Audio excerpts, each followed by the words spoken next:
Hello everyone, I'm Zhiwang Feng, a research associate from the University of Strathclyde.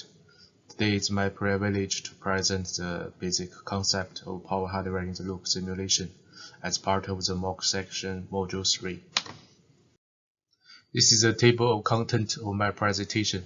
Firstly, I will cover the key necessity for trusted experimental validation to support the energy transition.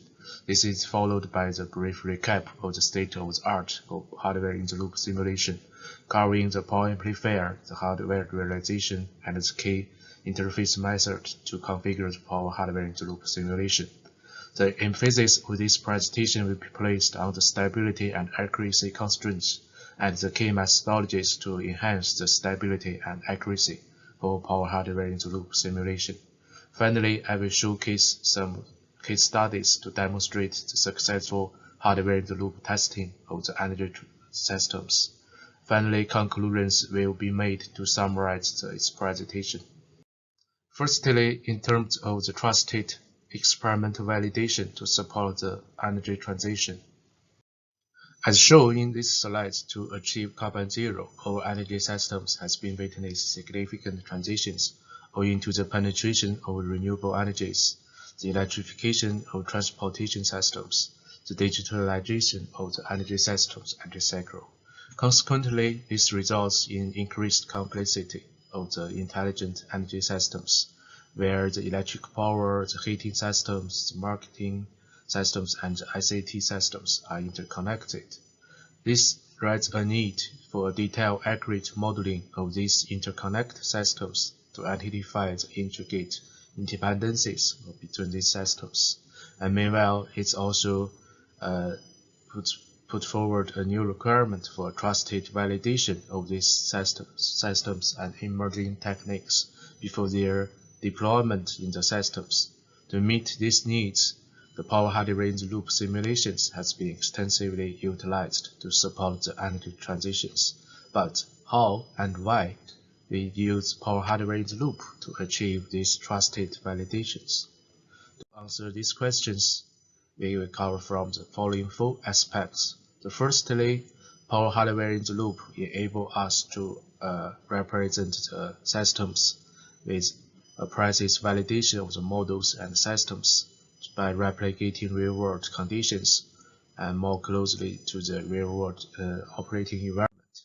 Secondly, because power hardware in the loop was conducted in a controllable testing environment in the laboratory, so where we can simulate dangerous or extreme testing environment, so which will allow us to mitigate the risks of real-world testing, and meanwhile it also enable us to achieve cost-efficient testing with extensive testing scenarios. Thirdly, it provides opportunities for the engineers, the researchers with hand-on experience for real-world real-time testing. Lastly, and it also enables us to incorporate multiple systems in different domains into the real-time digital simulators to enable us to simulate the real-world testing environment for different domains, and it also enable us to configure different laboratories with different testing equipments. So these four aspects highlight the key role played by the power hardware in the loop to provide trusted validations to support the energy transition. So what is hardware in the loop simulations? As shown in this slide, hardware in the loop simulations can be categorized as controller hardware in the loop (CHIL) and power hardware in the loop (PHIL). The conventional experiment testing is limited in terms of its testing cases and its capability to replicate the holistic power systems. So, hardware in the loop was developed to address these issues through the inclusion of the digital real-time simulation devices into the test bed, as shown is here, where the RTS hosts the simulated power networks. It enables us to represent the holistic power systems. So distinguished by the controller hardware in the loop or power hardware in the loop. So as we can see here, the control components can directly interconnect with the DRTS through the low voltage communication signals in CHIL simulation environment. On the other hand, so the power components are interfaced with real-time digital simulations through the power interfaces comprising the power amplifier, the signal conversion card, and sensors to form the power hardware in the loop simulations. As shown in these slides, so for the hardware in the loop simulations, more specifically power hardware in the loop, it's mainly configured by three systems. The firstly is the digital real-time simulations, as shown in this CO1, where the large-scale power network can be emulated in real time. It's hosted by the real-time digital simulation platforms. Another key subsystems is hardware under test, as highlighted in the CO3 or in this blue cells. So where the power converters, the electrical machines, and other devices, more specifically, its hardware devices are interconnected with the real-time simulations by the power interfaces. So the power interfaces are highlighted in CO5 and CO2. So in CO5, it's mainly comprised by the signal conversion card and the interface algorithms, the sensors that are embedded in the power amplifiers or hardware converters. And meanwhile, a dedicated power amplifier are utilized to bridge the real-time simulation systems and hardware systems. Just now, we have presented the power hardware in the loop configurations. Next, I highlight the key hardware realizations of power hardware in the loop and its power amplifiers. So as shown in these slides, so to couple the real-time digital simulations with power devices under test, so we use power interfaces comprised by power amplifiers, the sensors, the signal conversion card, as shown in this picture of the real-world PHL laboratories. So we have real-time digital simulators, RTDS, to represent real-time simulations. We have power amplifiers, so where the signal conversion card and the current sensor and voltage sensors are embedded in these power amplifiers and the real-time digital simulators. At the left-hand side of these figures is power systems, like PV systems, the grid forming converters that forms our devices under test. So among these hardwares and the power amplifier is the most critical one that has a significant impact on the power hardware in the loop simulations. So actually, power amplifiers interconnect the simulation environment hosted in the real-time digital simulation platforms with the real hardware world. So as shown in this, we have two different types of power amplifiers. Actually, the power amplifiers should introduce no dynamics into the PHL closed loop testing environment. However, it's not possible because the switching characteristics of the power amplifiers is inevitably introduce some time delays, limited bandwidth, and magnetic distortion at the cycle. So for the real-world PHL testing, we typically use two types of power amplifiers. The first is a linear power amplifier. It's much closer to the ideal characteristics with extensive bandwidth and less time delay. However, it has a higher cost and is reduced controllability. So another one is the switching mode power amplifiers. So this is a cost-effective power amplifier for the laboratory use. However, switching dynamics significantly affects the accuracy of simulations because it introduced some time delays and limited bandwidth, but the cost is reduces, and we have the window to embed some control functionalities. So consequently, the controllability of this switching power amplifier is increased.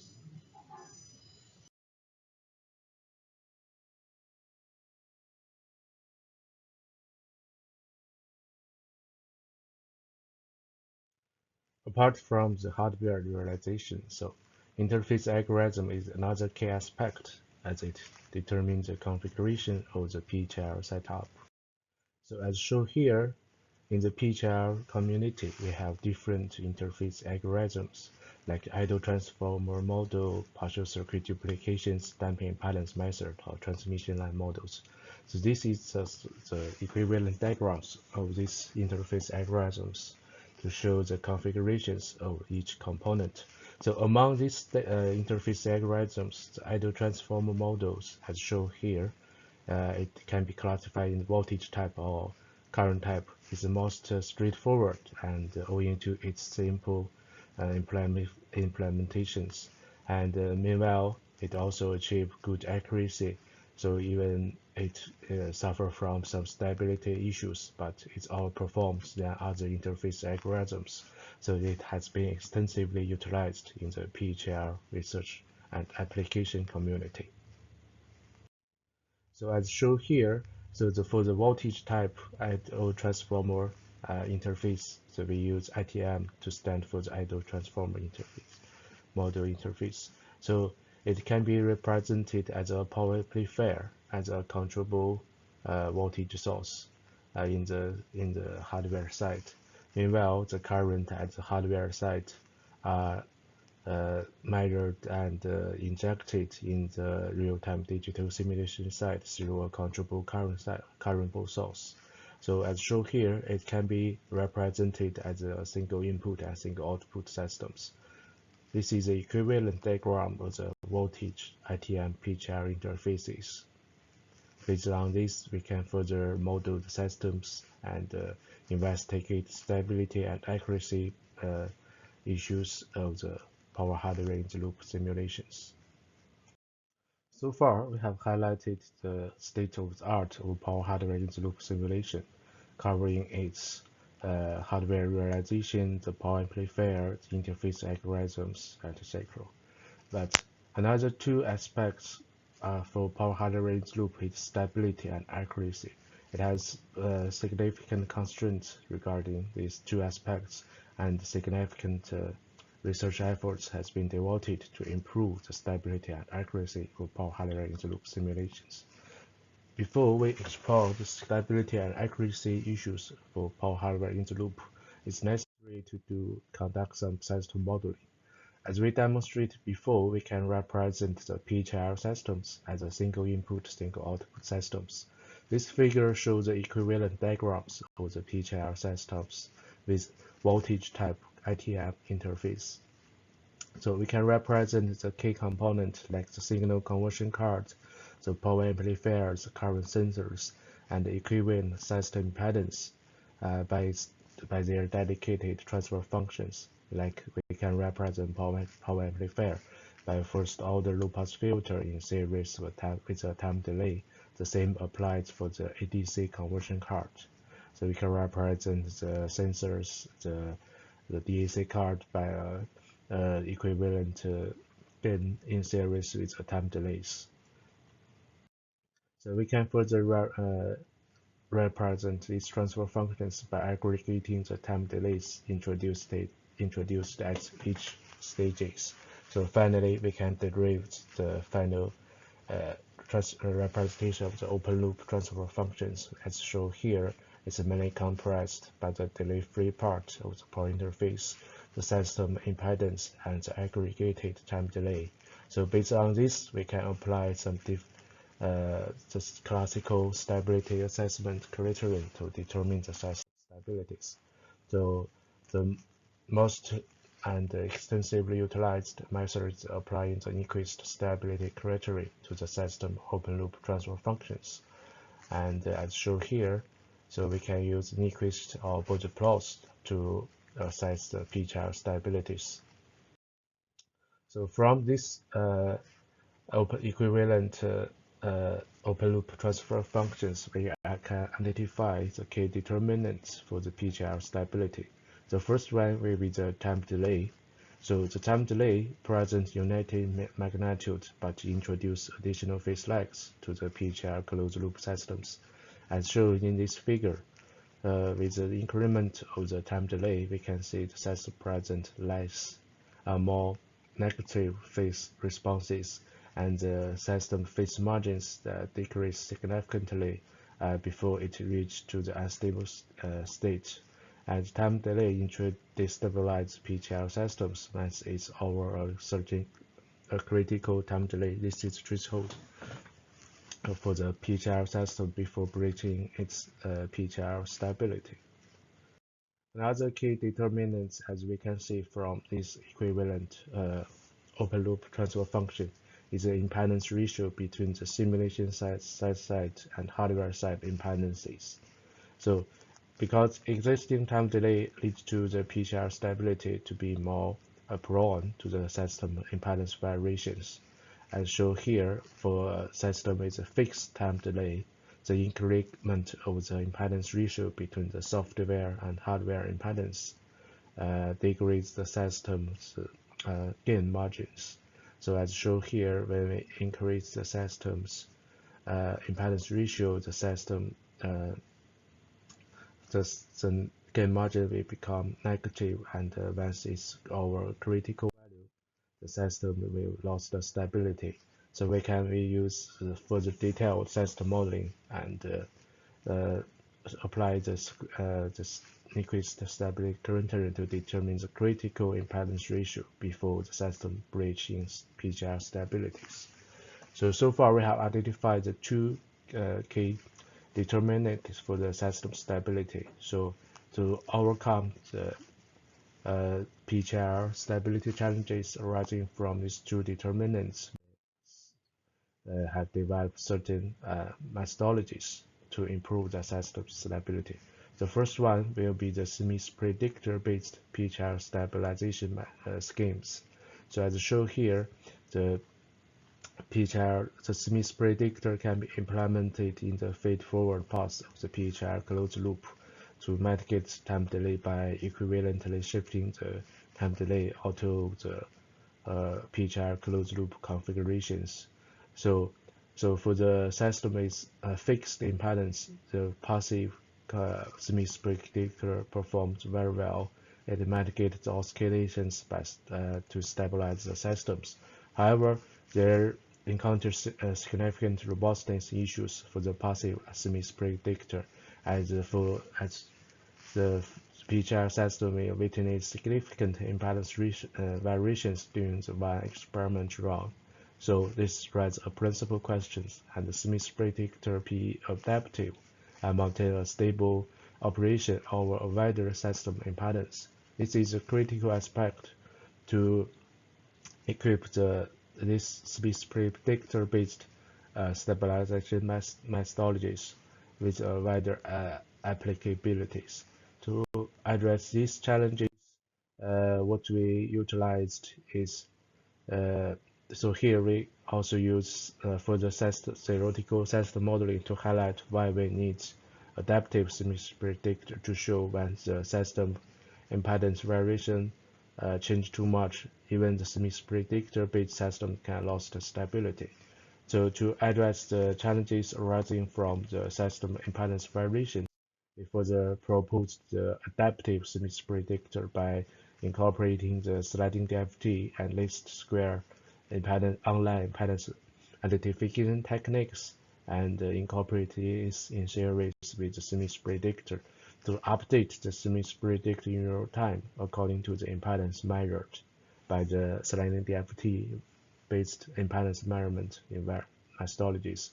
So as shown here, once the adaptive Smith predictor disabled, systems start to oscillate, and once the adaptive Smith predictor enabled, systems start to stabilize and finally reach a steady state with stable operations. So this impedance identification can update Smith predictor in real time, and which allows the PGR system operate stably over a wider system impedance ratio and extended all system operating boundaries. This is a very important one to enhance the applicability of the PGR simulation. Another one is the visual shifting impedance method. This was proposed to tackle the challenges arising from the impedance variations. And they also overcome the limitations of a conventional low-pass filter based on the phase shifting impedance-based method, as shown in these two references. So the visual shifting impedance is realized by manipulating the power amplifier control signals to virtually shifting a certain impedance from simulation side to the hardware side. So thereby enable us to adjust the impedance ratio to improve the system's margins. So as shown here, so we have conducted stability assessment of the proposed visual shifting impedance method against the two conventionally utilized methods in the literature. So, through the theoretical analysis, we can confirm that the proposed visual shifting impedance presents superior stability performance over the conventional methods with extended system impedance operational range. So furthermore, we have conducted experimental validations in the dynamic power system laboratory to demonstrate the real-world applications of these systems. So as shown here, we implement the visual shifting impedance in the tri-phase power amplifiers and emulate different impedance ratios in the PHR real-time testing environment to demonstrate the effectiveness of the visual shifting impedance-based method in maintaining the system stability without compromising the simulation accuracy. Apart from the PHR stability constraints, another key issues encountered by the PHR is the accuracy, so which is primarily dominated by the dynamics introduced by the power interfaces, as shown here in the PHR accuracy analysis for the original systems without any power interface. The power at the hardware side are the same as the power at the simulation side. However, owing to the introduction of the power interfaces, so which inevitably introduce time delays. So we can see here the power at hardware side are not consistent with the power at simulation side, which are primarily dominated by the phase lag introduced by the time delay in the power interface. To assess the impact of the time delay on these power differences, so power PHR accuracy metrics are proposed to assess the accuracy, so which are voltage tracking errors, active power, reactive power tracking errors, and power factor angle tracking errors. These metrics will be utilized to assess the delay composition methodologies and to assess the power behaviors and to see the alignment between the hardware and software side power. So in terms of the composition for the accuracy, so two key methodologies have been proposed to compensate for the time delay. The first one is sliding DFT-based phase capacitor, which is implemented in the feed-forward path to compensate the delays by manipulating the power amplifier command signal in ABC frame. So as shown here, the sliding FT can be regarded as a comp filter which behaves like a notch filter and in series with parallel connected complex resonators that operate as band pass filters. This sliding FT enable the selection of the signals without magnitude or distortion, which allow us to extract the power signals of the selected resonant frequencies on harmonic by harmonic basis. Furthermore, so phase composition has been added to each frequency component. And this allows us to compensate for the time delay on harmonic by harmonic basis. Another key methodology developed is based on the manipulating of the signals of the power amplifiers is implemented in the DQ frame. So as shown here, we extract the voltage angular by utilizing the PIL, and which was utilized to convert the ABC signal to DQ frame, and additional phase lag was added only added to the output of the PIL, which was utilized uh, to generate the modulation signals for the power amplifier. So which this method aligns the power output current with its reference from the real-time digital simulation. So it's effectively compensated for the time delay in DQ frame. So here is a figure to show once we implement the time delays, the power reference and power output of the power amplifier are consistent. So by utilizing these two methodologies, we can compensate time delay effectively. So regarding the validation, so we have designed focus studies, so original system without interface, and PHL system without compensation, and PHL system with two types of delay compensation methodologies. So as shown here, and upon the activation of the delay compensation methodologies, we can see in case 3 and case 4, the power, both the active power and reactive power are consistent with the original systems. This demonstrates the effectiveness of the delay compensation methodologies. Furthermore, we implement uh, the PHR accuracy assessments by utilizing the accuracy assessment metrics. So among the activation of the compensation techniques, we can see for the different cases with different compensation techniques, the power tracking error can be degraded to 0, which improves the effectiveness of the delay compensation methodologies. This stability and accuracy enhancement methodology has been applied to the real-world PHL testing. The first one is the development of the digital twin of active distribution networks. Here, the objective is to develop the reduced order digital twin equivalent for the distribution networks by utilizing the experimental data collected from the PHR experiment. So the digital twin was developed by a data-driven approach. So here we use digital twin-based representation of the physical airway network at the Dynamic Power System Laboratory to represent the physical assets connected to the network under a wide range of operating scenarios.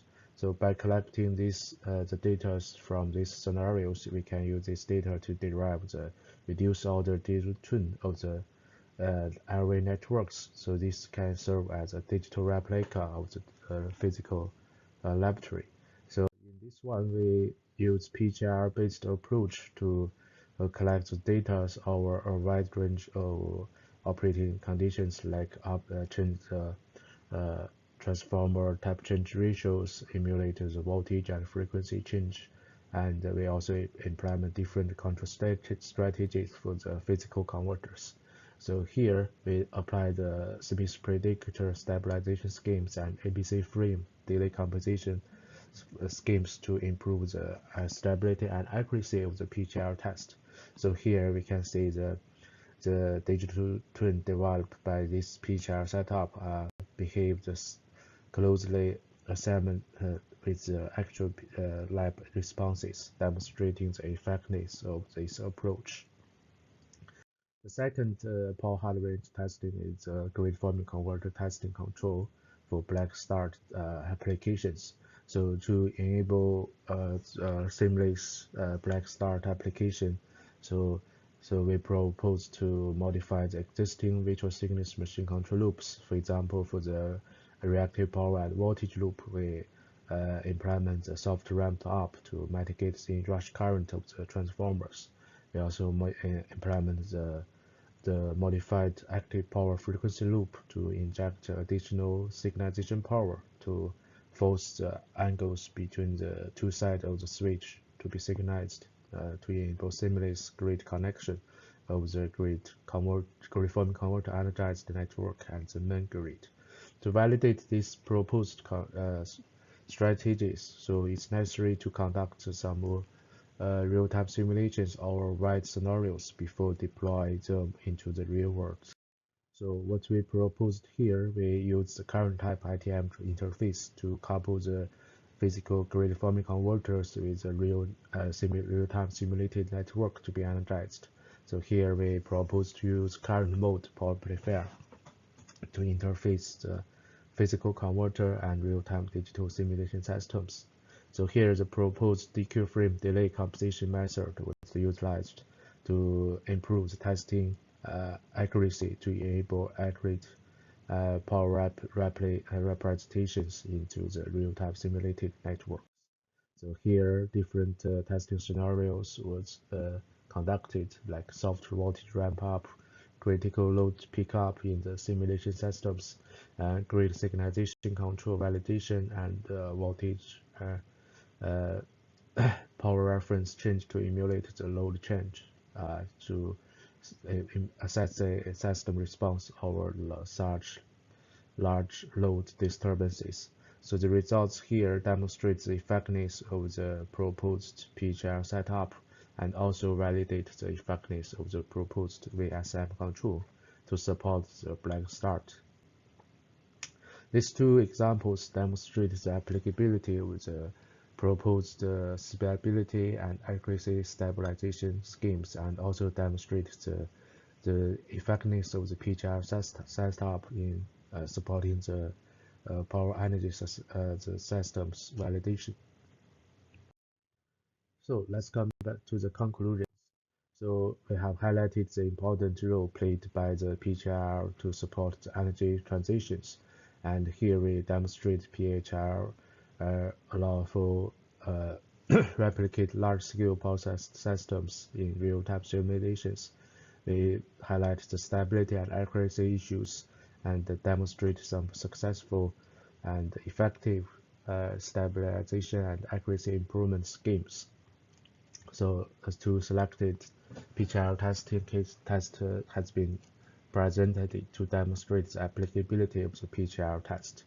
So even PHR is a well-developed technique, there are still some challenges like compensation of the delays by some introduced by the coupling component, so impact of power devices on stability, and coupling of grid form converters is still an active research topic, and testing adverse grid conditions in PHR test is another challenge topic to tackle, and there are a lot more to cover. So here is a reference list cited in the presentation, so hope this can stimulate new ideas. If you have any questions, please feel free to reach out to me by emails. Thank you for your attention. I will hand over to my colleagues, Maser, to present the geographically distributed real-time simulation. Thank you.